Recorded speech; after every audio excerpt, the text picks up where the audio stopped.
우리 계속해서 민수기 16장 고라와 그 무리들의 반역 사건에 대한 이야기를 지금 다루고 있는데요. 특별히 16장 12절부터 보았던 것처럼 엘리압의 아들 다단과 또 그 아비람에 대한 그 이야기가 지금 계속 진행되고 또 우리가 현재 나누고 있습니다. 지금 이들이 모세에게 대해서 이렇게 불만을 토로하고 이야기를 하는 것은 지난번에 말씀드린 대로 한마디로 뭐 때문에 그러냐면 영적 무지 때문에 그렇습니다. 그러니까 영적으로 무지하면 내가 뭐 하는지를 몰라요. 영적으로 무지하면 내가 지금 이게 하고 있는 게 지혜로운 일이라고 착각합니다. 영적으로 무지하면 내가 지금 이게 하는 일이 옳은 일이라고 맞는 일이라고 착각합니다. 참 굉장히 이게 참 무서운 거예요. 무서운 겁니다. 지난번에 말씀드린 대로 이런 거죠. 개구리가 냄비 안에 들어갔는데 냄비가 설설설설 끓을 때도 미지근한 물에 있을 때 냄비는 그게 평안한 줄 압니다. 사실은 냄비가 끓어서 자기가 죽는 상황에 처해지는데도 개구리는 그걸 모른다고 하는 이 우화는 우리가 너무나 잘 알고 있는 겁니다. 내가 오늘 영적으로 무지하게 산다는 것이 그와 같은 것이라고 한다면 우리가 성령으로 깨어 있어야 하는 명분은 너무나도 당연합니다. 우리가 신앙생활을 한다라고 하지만 어쩌면 이 우화 속에 나오는 개구리와 같다라고 한다면 내가 참 통탄할 노릇이 아니겠습니까? 굉장히 심각한 문제가 아닐 수 없어요. 오늘 여기 지금 민수기의 이 다단과 아비람 이 사람들이 하고 있는 이야기를 가만히 보면 사실은 그냥 그렇게 틀려 보이지 않습니다. 왜냐하면 그 사람들은 밑에 있는 사람들이고 지도자는 모세고 자기가 볼 때 모세는 굉장히 위에 있는 것 같고 자기는 아래에 있는 것 같고 모세는 굉장히 중요한 일을 하고 있는 것 같고 자기는 시원찮은 일을 하고 있는 것 같고 우리 인간들의 지금 현재 모습 아니겠어요? 내가 누구와 비교해 봤을 때 다른 누구는 굉장히 잘하고 있는 것 같고 나는 굉장히 좀 형편없는 일을 하고 있는 것 같고 나는 굉장히 내 위치가 보잘것없는 것 같고 영적으로 무지하면 그 상대적인 비교 논리밖에 안 보여요.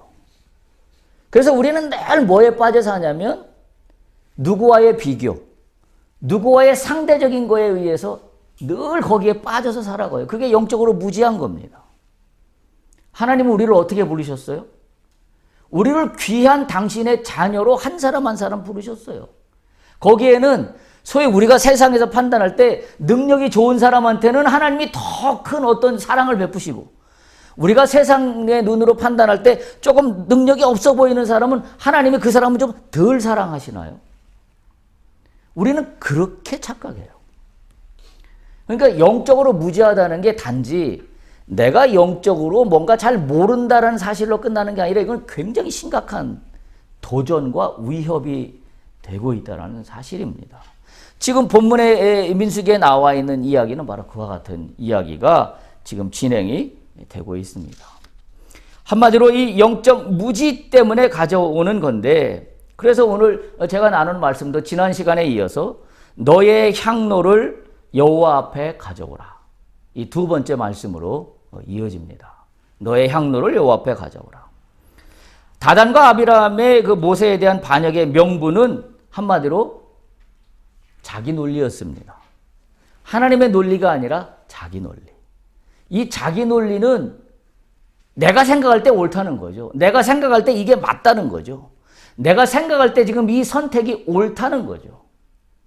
근데 그게 영적 무지에서 나오는 선택이라면 그건 우리 스스로가 굉장히 비참한 상황인 것을 우리가 깨닫지 않을 수가 없다는 겁니다. 지금 다단과 아비람은 자기 논리에 갇혀서 영적 무지함을 드러내고 있는데 이 자기 논리에 갇힌 영적 무지함이 이게 그냥 그거로 자기 혼자만 끝나면 그 상황으로 딱 하고 이게 정리가 되면 다행인데 영적으로 무지해서 자기 논리에 갇히게 되면 이 자기 논리라는 건 어떤 특징이 있냐면 확장되는 특징을 가지고 있어요. 그래서 계속 자기 편의 생각만, 자기 입장의 생각만, 자기의 논리만 계속 확산시켜서 모든 거에다 그것을 적용해버리고 말아요. 그러니까 결국은 나는 신앙인이지만 나에게 남아있는 건 내 논리밖에 없어. 이걸 우리는 신앙이라고 이야기한다면 이건 신앙이 아닌 거지요. 그러니까 나를 돌아보면 내가 이 세상을 살아가면서 내 논리로 모든 걸 판단하고 내 논리에 의한 선택으로 모든 걸 다 결정해 놓고 실행하고 수행하고 난 다음에 나는 하나님의 사람입니다 라고 이야기한다면 이 앞뒤가 안 맞는다라는 거죠. 지금 다단과 아비람의 모습 그리고 이들을 통해서 나타나는 이 고라무리 전체의 모습은 이걸 전적으로 나타내고 있습니다. 그래서 영적으로 무지하면 그냥 몰랐네 이 정도로 그치는 게 아니라 이 전혀 몰랐네가 전혀 잘못된 다른 방향으로 왜곡되기 시작합니다. 그러니까 문제 하나하나 팩트 하나하나마다 내 논리로 다시 재해석하는 거죠. 하나님이 지금 이스라엘 백성들을 향하여 제사장도 세우고 레위인도 세우고 또 이스라엘의 군대들도 세워서 조와 그 조직을 편성해서 지금 가나안 땅으로 가고 있는 것은 각자 하나님의 주어진 역할과 그 본분이 다 있어요. 그러면 그것을 하나님의 입장에서 내가 현재 처해져 있는 상황과 나의 입장을 해석할 수 있어야 되는데 하나님의 눈으로 나를 쳐다보는 게 아니라 내 입장에서 내 눈으로 나를 쳐다보니 저 사람이 나보다 낫네? 라는 것밖에 지금 보이지 않는 거죠. 이게 얼마나 비극인지 알 수가 없습니다. 그러니까 지금 이때 당시의 이 상황이나 현대를 살아가고 있는 오늘의 상황이나 전혀 다를 바가 없습니다. 이런 면에서. 그런데 이 왜곡된 사실은 어떤 특성을 갖냐면 점점 확대, 재생산됩니다. 확대되는 걸로 끝나지 않고 재생산을 해요. 어떻게 재생산? 자꾸 내 편의 말을 만들어냅니다. 그리고 상황 논리를 찾고 거기에 타당성을 부여하고 합리적인 이유를 찾고 내가 만들어냅니다. 성경이 기준이 되지 않고 내 논리가 합리적인 이유처럼 자꾸 만들어지고 또 만들어지고 또 만들어집니다. 결국 그렇게 만들어지는 이 물건이라고 한다면 이 만들어지는 결과는 뭐예요? 결국 다 똘똘 뭉쳐 가짜일 뿐인 거죠. 왜? 하나님께 없으니까. 하나님의 마음은 그 속에 하나도 없고 내가 확대해서 재생산해낸 내 생각만 똘똘 뭉쳐 있으니까 이거는 나와 하나님과는 전혀 상관없는 꼴이 되는 거죠. 결국은 이게 어떻게 돼요? 자기 신념의 쳇바퀴에서 빠져나오지 못합니다. 자기 신념의 쳇바퀴에서 계속 맴맴 돌아요. 그러니까 신앙생활하면서 힘든 겁니다. 갈등이 많아요. 내가 신앙생활을 하는데 하나님이 나를 도와주시는 것도 없는 것 같고 내가 하나님을 잘 아는 것도 없는 것 같고 뭐가 일이 잘 풀어지지도 않는 것 같고 다 쳇바퀴만 돕니다. 여러분 잘 생각해 보셔야 합니다. 내가 내 신앙이 처음 주님을 만났을 때와 오늘의 나를 한번 비교해 볼 수 있길 바랍니다. 내 신앙이 얼마나 성숙해졌는가. 아마 누구나 내 신앙이 내가 처음 하나님을 만났을 때보다 엄청나게 성숙해졌다라고 얘기할 수 있는 사람 별로 없을 겁니다. 별로 없을 겁니다. 그 이유가 뭐냐면 지금 이 이유 때문에 그래요. 우리가 신앙을 갖고 있는다고는 하지만 계속 뭐예요? 내 신념과 내 논리와 내 판단의 쳇바퀴 속에서 빠져나오지 못하고 그러니까 성경 말씀을 읽으면 성경 말씀을 가지고 내 인생의 쳇바퀴를 돌고 있는 곳에 거기에 말씀이 검과 같이 들어가서 메스가 가해지든지 아니면 내 삶을 쪼개든지 아니면 내가 하고 있는 패턴적인 그 모든 관행들을 다 때려 부시든지 말씀이 힘이 되고 검이 되어서 창이 되어서 날 찔러야 되는데 그런 과정이 없는 거죠. 그러니까 그냥 쳇바퀴 도는 겁니다. 왜 그런 과정이 없느냐? 성령의 감동하심의 지진이 한 번도 일어나지 않았기 때문에 그래요. 그러니까 결국 신앙도 뭐냐면 이성이고 신앙도 뭐냐면 학습이고 신앙도 뭐냐면 지식의 수준에서 크게 벗어나지 않고 있는 겁니다. 그런 신앙이다 보니 내 신앙이 성숙되지가 않아요. 그래서 성경을 보면 늘 하나님의 뜻에 합당하고 하나님의 뜻에 합당하지 않은 것이라고 얘기하는데 뭐가 하나님의 뜻이 합당하고 뭐가 하나님의 뜻이 합당하지 않은지를 알지를 못합니다. 그래서 어떤 현상이 나타나나요? 그걸 알지 못하니까 스스로 내가 생각하는 거야 타당성을 부여하기 시작합니다. 그래서 갑자기 내가 뭘 하다가 생각이 딱 떠오르면 이게 하나님의 뜻이야 라고 스스로 우겨대기 시작합니다. 그거 신앙이 아닙니다. 신앙이 아니에요. 결국 내가 우게 된 결과 내가 예를 들어서 내가 무슨 생각이 탁 떠올랐는데 이게 하나님의 뜻이야. 이래갖고 막 그쪽으로 했어요. 자, 그러면 그게 쌓이면 내 신앙이 그때와 지금을 놓고 보면 뭔가 달라지거나 성장해야 됐다면 그게 하나님 뜻이었다면 그게 맞는 겁니다.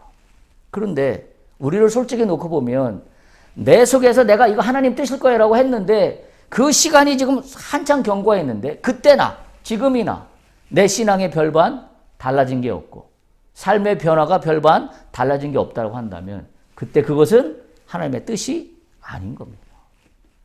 근데 우리는 그 착각 속에서 살아요. 그게 이제 우리가 신앙의 연륜이 더할수록 빠지게 되는 함정입니다. 되게 신앙의 연륜을 더하면서 성경도 몇 번 읽었어요. 그리고 말씀도 많이 알아요. 또 여러 목사님들의 설교도 들었어요. 그래서 뭔가 하나님의 뜻이 있다라는 걸 알아요. 그런데 신앙의 연륜을 많아지면서 그 뜻을 잡고 내 해석으로 하고 싶어요. 하나님의 뜻이 아니라. 그래서 말끝마다 이거 하나님의 뜻일 거야라고 이야기합니다. 그러면 그 증거는 명확해야 돼요. 그게 하나님의 뜻이었으면 그래서 내가 그대로 실천을 했으면 뭔가 내 신앙과 내 삶이 달라졌어야 해요. 그런데 솔직히 말해서 뒤집어 놓고 보면 별반 달라진 게 없습니다. 그러면 결국 뭐라고 이야기할 수 있냐면 그때 그렇게 내가 하나님 뜻이라고 내 입으로 얘기했던 것은 내가 그냥 내 신념을 이야기했을 뿐이에요. 하나님의 뜻이 아닙니다. 믿는 자들이 지금 걸려있는 올무가 바로 이 부분이에요. 이걸 깨뜨려야 합니다. 이걸 어떻게 깨뜨려야 되냐? 성령의 감동 아니면 해결이 안 돼요. 성령이 내가 늘 가고 있는 어떤 패턴 같은 나의 삶 속에 성령이 들어와서 나를 찌르고 깨부시지 않으면 이 패턴이 깨지지 않습니다. 왜? 이 패턴이 편하거든요. 이 패턴은 나로 하여금 안락함을 줍니다. 한편으로는. 왜? 그냥 적당히 타협하면서 돌아가는 패턴이니까. 그래서 이 패턴 속에서 우리가 깨부시고 나온다는 게 보통 힘든 일이 아닙니다. 그래서 우리가 깨어 있어야 되는 거예요. 그래서 성령의 감동을 받아야 되는 이유가 거기에 있는 거예요. 우리 모두는 어떤 일을 도모하는 과정 중에 있는 경우들이 인생을 살아가면서 몇 번씩 나타납니다. 또 우리가 장래에 하고 싶은 꿈들을 꾸며 살아가는 일들이 몇 번씩 나타납니다. 그때 우리는 내 스스로에게 체면을 겁니다. 그래서 이렇게 얘기합니다. 이렇게 하는 게 하나님 뜻일 거예요. 아닙니다. 착각하지 마십시오. 그건 내 생각입니다. 이렇게 하는 게 하나님의 뜻인지 아닌지 알기 위해서 어떻게 해야 돼요? 엎드려 기도해야 합니다. 엎드려 기도해서 나의 이 뜻이 이루어지게 해달라고 기도할 게 아니라 어떻게 해야 돼요? 반대로 기도해야 돼요. 내가 지금 이러이러한 꿈을 꾸고 있는데 이것이 성령의 도우심으로 하나님이 나에게 준 꿈인지 맞는지 아닌지 그걸 놓고 기도해야 돼요.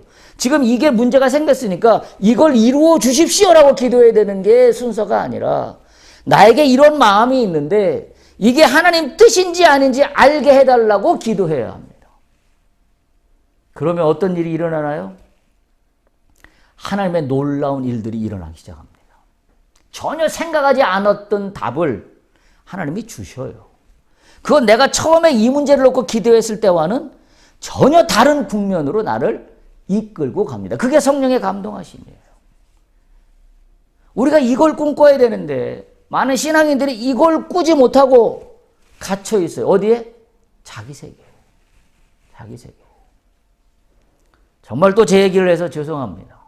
저는 제 인생을 보면 한 3번 정도 성령께서 강하게 붙잡아 주시는 그 순간들이 있었어요. 한 3번 정도 됩니다. 근데 그 3번 다 뭐냐면 그 일을 통하여 내가 계획했거나 계획하지 않았던 일이 일어났어요. 참 희한한 일이죠. 나는 한 번도 생각해보지 않았던 일이 일어났습니다. 그게 내가 무슨 계획을 하고 내가 꿈을 꿔서가 아니라 하나님이 성령을 통하여 나에게 그 계획을 집어 심어 넣어 주셨어요. 할렐루야. 여러분 이걸 꿈꿔야 해요. 이걸 꿈꿔야 합니다. 제가 언제 말씀드렸죠? 제가 36살 나이에 미국에 유학을 갑니다.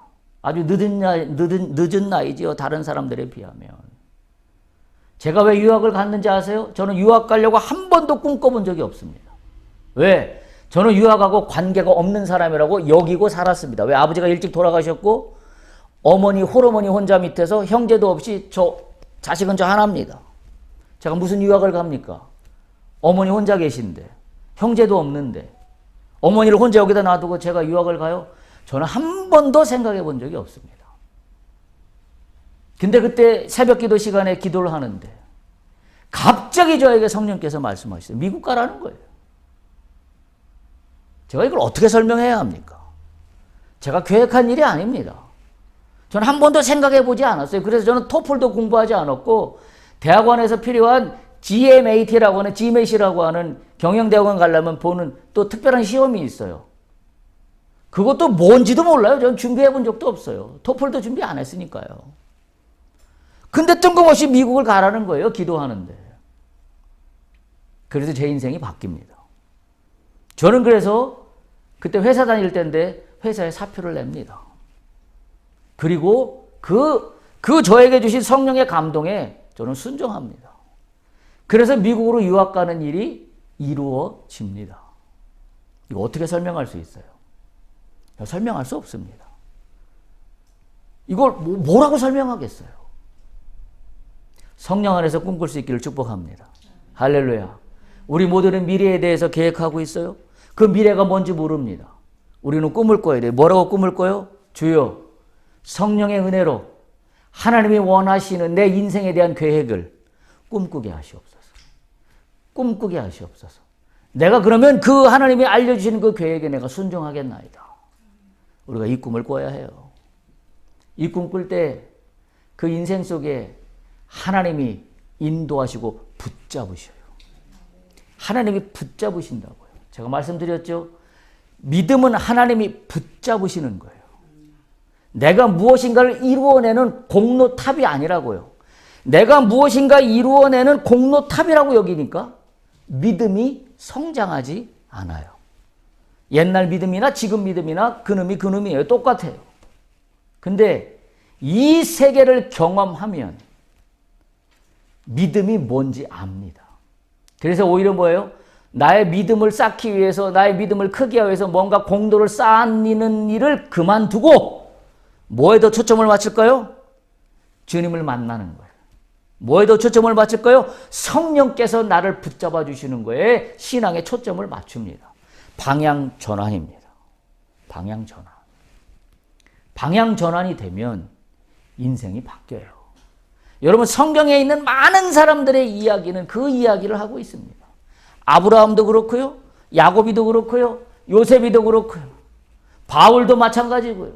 수많은 선지자들, 성경에 나오는 모든 선지자들과 모든 인물들의 이야기는 그들이 뭘 좋아서, 그들이 잘해서, 그들이 특별해서, 그들이 탁월해서가 아니에요.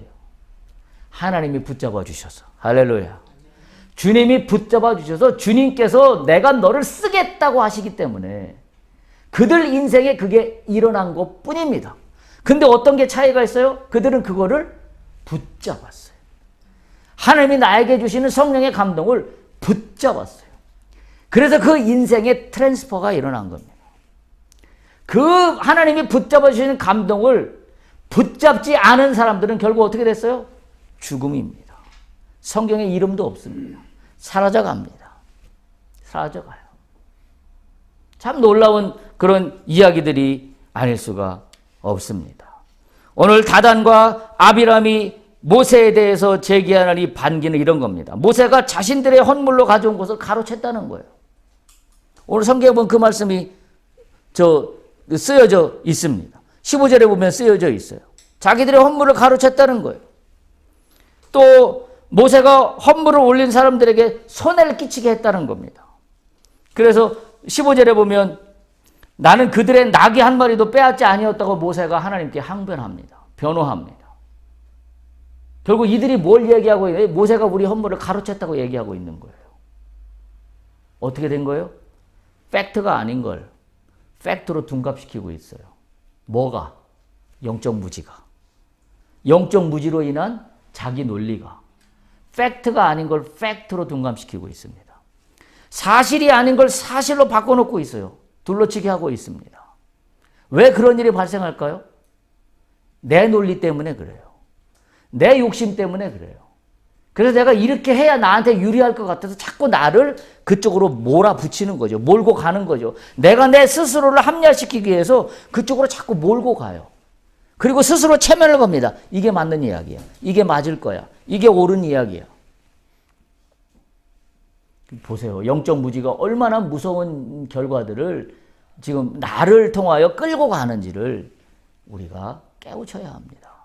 그러려면 어떻게 해야 돼요? 나의 영적 무지를 깨뜨리는 수밖에 없어요. 그거는 내가 성경을 100번 통독하고 새벽 기도를 하고 그것도 중요합니다. 그러나 그것보다 더 중요한 것은 성령께서 나를 인도하시는 겁니다. 성령께서 나를 주장하시는 거예요. 성령께서 내 인생을 지배하는 겁니다. 내 인생의 주인이 우리 다 얘기하잖아요. 믿는 사람마다 이야기하면 다 이야기합니다. 기독교에서 얘기하는 것은 내 인생의 주인은 내가 아니라 주님이라고 다 지식적으로 이야기 못하는 사람이 한 사람도 없습니다. 그런데 자신들의 삶의 현장을 놓고 보면 어떻게 하나요? 내 인생의 주인은 나라고 여기고 살아갑니다. 왜 그래요? 성령을 못 만났기 때문에 그래요. 성령이 나를 붙잡아 주시는 강력한 영적인 체험이 없기 때문에 그렇습니다. 지금 이 팩트가 아닌 것을 팩트로 지금 둔갑시키고 있습니다. 그들의 나귀 한 마리도 빼앗지 아니하였고 그들 중에 한 사람도 해하지 아니하였다고 지금 모세가 항변합니다. 그 이야기는 뭐예요? 동전 한 푼도 내가 그들 것을 가로챈 적이 없다라는 겁니다. 만약에 이 말이 사실이라면 하나님이 모세를 벌 줬겠죠. 그렇잖아요? 근데 이 말이 사실이 아니기 때문에 뒤에 나오면 어떤 일이 벌어져요? 땅이 갈라져서 이물이 다 땅속에 들어가 죽게 됩니다. 만약 모세의 항변이 거짓말이라면 하나님은 모세가 땅속에 꺼지게 했겠죠. 거짓말쟁이니까. 결국 이 얘기는 뭘 이야기하나요? 영적 무지로 말미암은 자기 논리는 팩트가 아닌 것을 팩트라고 착각하게 만듭니다. 내 스스로가 뭐에 씌우는 거죠, 말하자면. 그래서 진실이 아닌데 진실이라고 착각하게 만드는 거죠. 이게 얼마나 무섭고 답답한 문제인지를 우리가 깨달아야 합니다. 더군다나 이들은 합심하여서 모세를 대적하는 일을 서슴지 않습니다. 말하자면 숫자의 논리죠. 여기 보면 250개의 향로를 가져오라고 되어 있죠. 250대 1입니다. 그러니까 지금 이들의 특징이에요. 뭐예요? 내 논리를 확증하기 위해서 어떻게 해요? 사람들을 끌어 모아요. 그래서 그 합세에서 연합된 힘의 우위로, 숫자의 우위로 가져가려고 해요. 제가 언젠가도 말씀드렸죠. 믿는 자는 숫자의 우위로 이야기하면 안 됩니다. 그렇다고 숫자가 작은 거가 또 항상 정대한 것도 아닙니다. 뭐가 우선이냐면 하나님의 뜻이에요. 그럼 우리가 하나님의 뜻을 어떻게 아냐고요? 그건 성령의 감동밖에는 방법이 없습니다. 방법이 없어요. 오늘 우리는 어떤 내 논리를 펴기 위해서 여러 가지 상황들을 놉니다. 저도 그런 경우가 있습니다만은, 예를 들면 내가 어떤 걸 이렇게 주장하기 위해서 이 주장의 합리적인 근거 1, 2, 3, 4, 5에서 한 10가지 정도 나열합니다. 우리 그렇게 하지 않나요? 내가 어떤 걸 주장하고 싶어요. 그래서 이 주장의 합리성을 내가 이야기하기 위해서, 증거를 대기 위해서 한 그 합리적인 이유 10가지 정도를 준비해서, 자, 첫 번째 이런 이유 때문에 이렇게 해야 됩니다. 두 번째 이런 이유 때문에 이렇게 해야 됩니다. 세 번째 이런 근거 때문에 이렇게 해야 됩니다라고 이야기합니다. 성경적으로 보면 그건 틀린 겁니다. 지금 이거나 똑같은 거예요. 250명을 모아서 지금 모세 한 사람을 대적하는 거나 똑같은 겁니다. 내가 내 속에서 소위 하나님 편에 있는 내 자아와 하나님 편에 있지 아니하는 내 자아 두 개가 있다라고 가정을 한다면 지금 내 두 개의 자아와의 싸움이에요.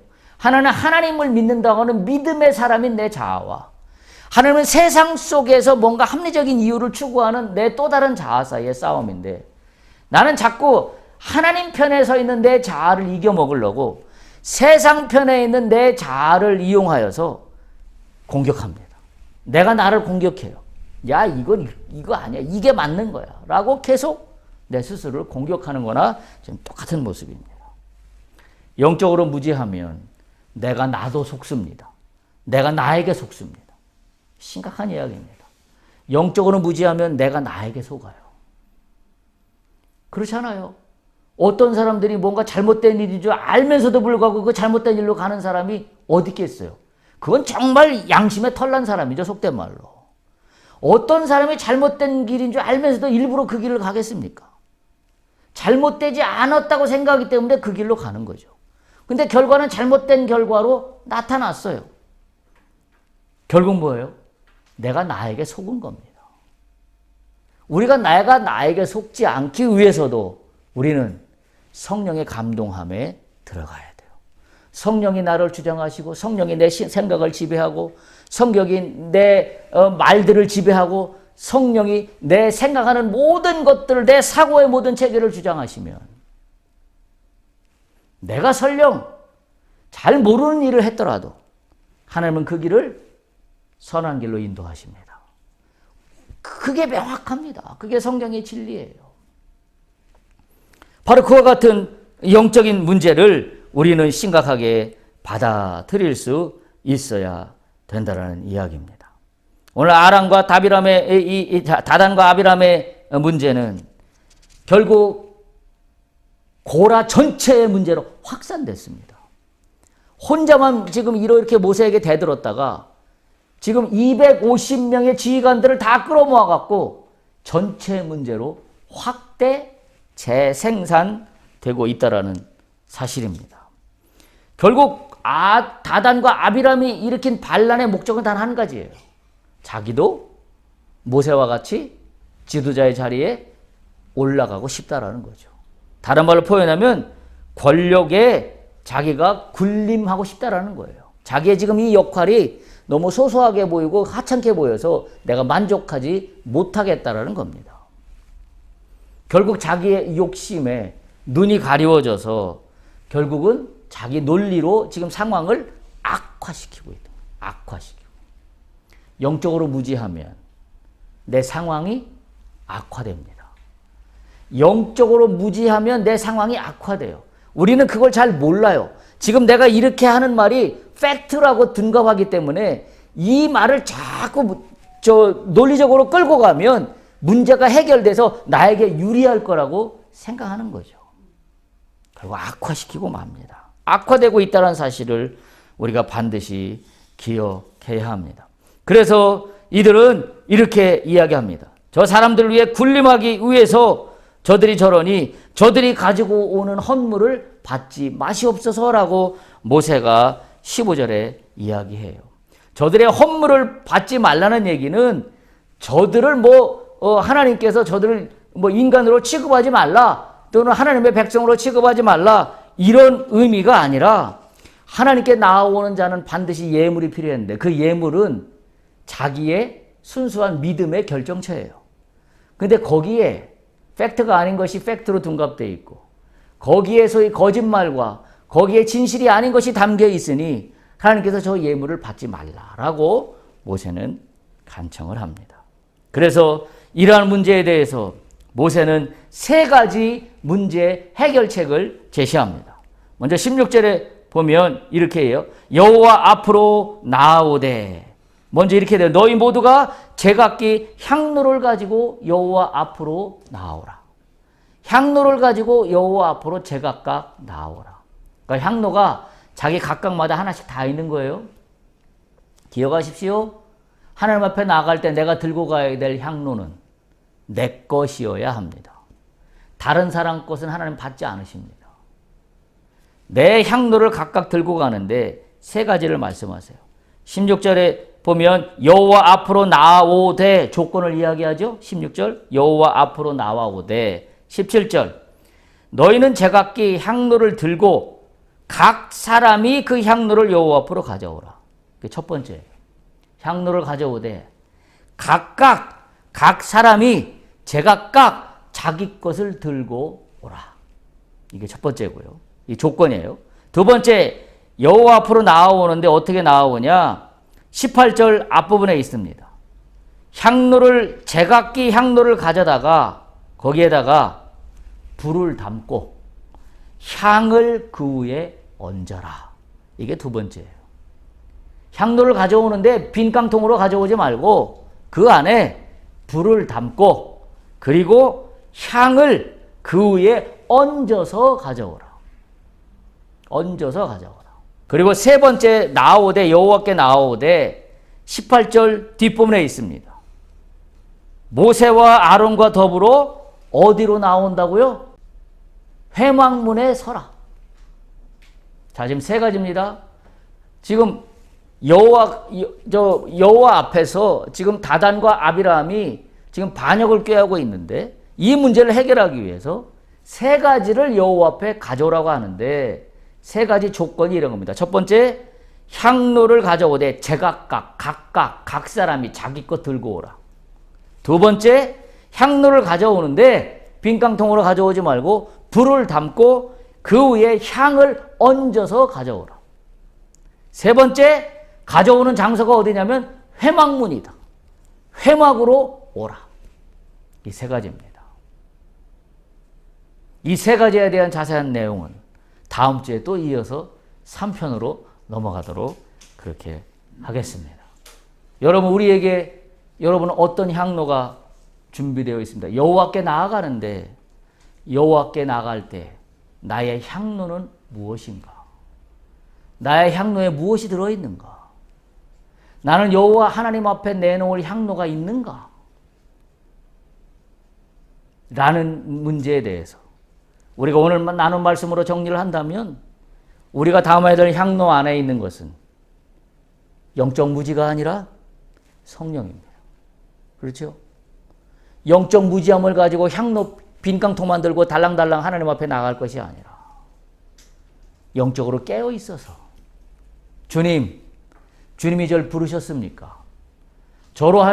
저에게 내 거 향로를 들고 나오라 그러셔서 제가 지금 나의 향로를 들고 주님 앞에 나갑니다. 라는 떳떳한 그런 우리 모두의 믿음이 될 수 있기를 간절히 축복합니다.